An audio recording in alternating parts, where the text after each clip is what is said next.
So what we also have available within the geography department at Coventry are drones. We have two different types of drones.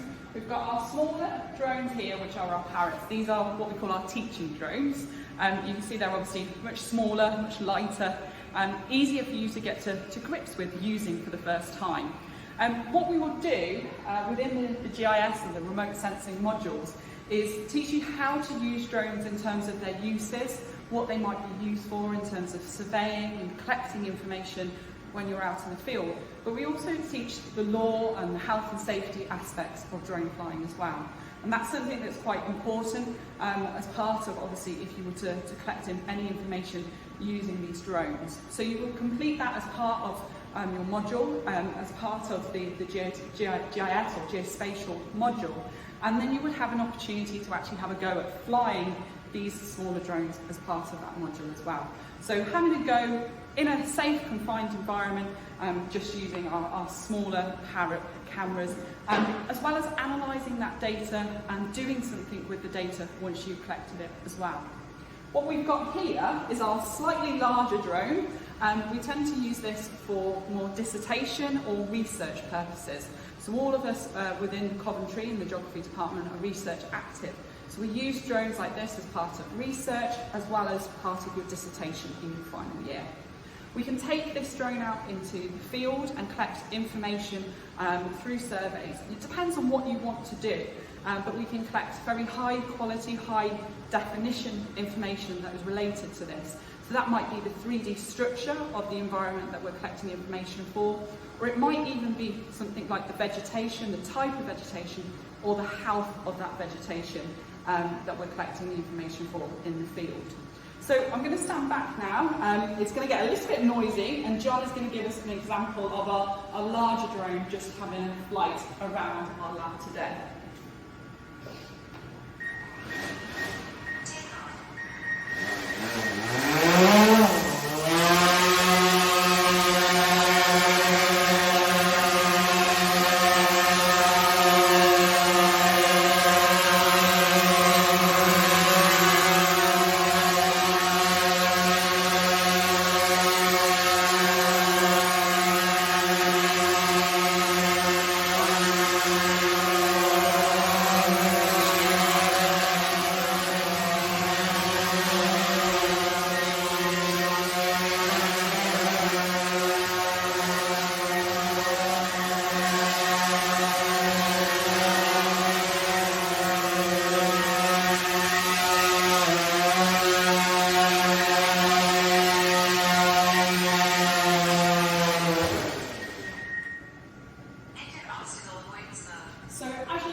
Something like this, when we go out into the field, we could plan our flight path and collect information, or we could survey particular sites as well.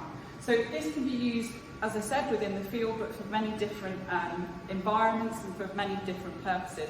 They've been used right from buildings right through to collecting information on volcanoes and in coastal environments as well. What we've got here is our GIS lab. Obviously it looks like a standard computer room, but these are a little bit different. We have got very high spec computers in here with extra wide monitors.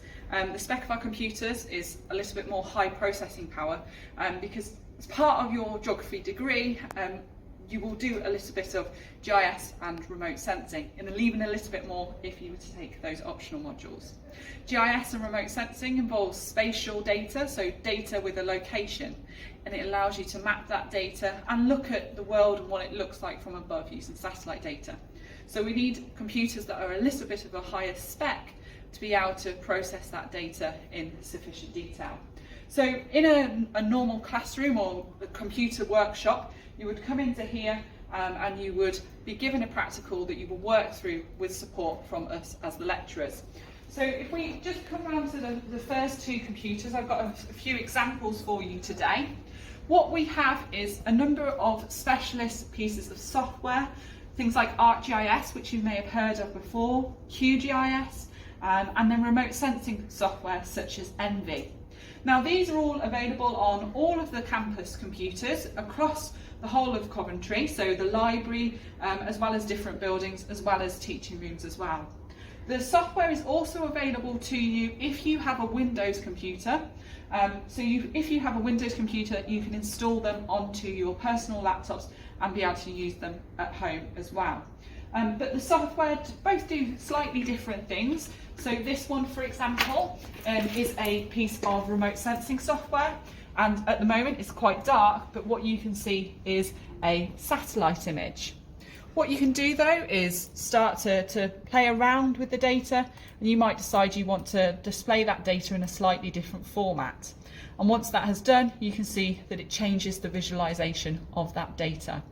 And we would teach you how to begin to analyze this data, how to work out where cities are, where rural environments are, even work out the health of vegetation, for example.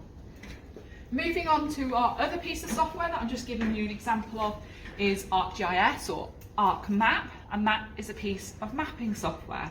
So here we have what looks like an island, and what we have is the before and after. So you can turn it on and you can see slight changes. So if you focus on this area, for example, you can see that there's a change here where a valley is actually disappearing, and that is after a volcanic eruption has taken place and information or sediment has infilled that valley. And that allows us to begin to analyse different areas of our Earth's surface and the information that's associated with it. Another example is point information, and this, for the same area but a slightly different piece of data, is earthquake information. So once again, we can start to zoom in to look at this data in a little bit more detail and work out what is actually going on. So we press something like here. Using our information tool, it gives us information. So although yes, they are computers, we call this our GIS Lab because it actually allows us to begin analysing software in a little bit, analysing data in a little bit of a different way. It's information that's got spatial data associated with it, and we can begin to break that down to really understand what's going on. Bringing that in with other information that we've been using throughout the degree, we can begin to learn more about different areas on our Earth's surface, as well as different regions that we perhaps can't travel to during field work. Hi, so welcome to our map library. This is a space that all of our geographers get access to. It's a great little resource. We've got obviously our maps, it's a map library, but we've got our computers as well that are all available for open access for use. For our geography students. We've also got a lot of books as well that we refer to in our modules, and also our past dissertations as well from our final year students. Really good examples of those that can be used. We've got our fantastic senior map or senior information technician as well, Hazel Swift, who's been with us for 34 years now. So she's a great resource to tap into, good font of knowledge as well and support. But this is a great room, just as much of a communal space, as well as having that opportunity to work and kind of use for some of the resources as well. So it's something that's open to all of our geographers.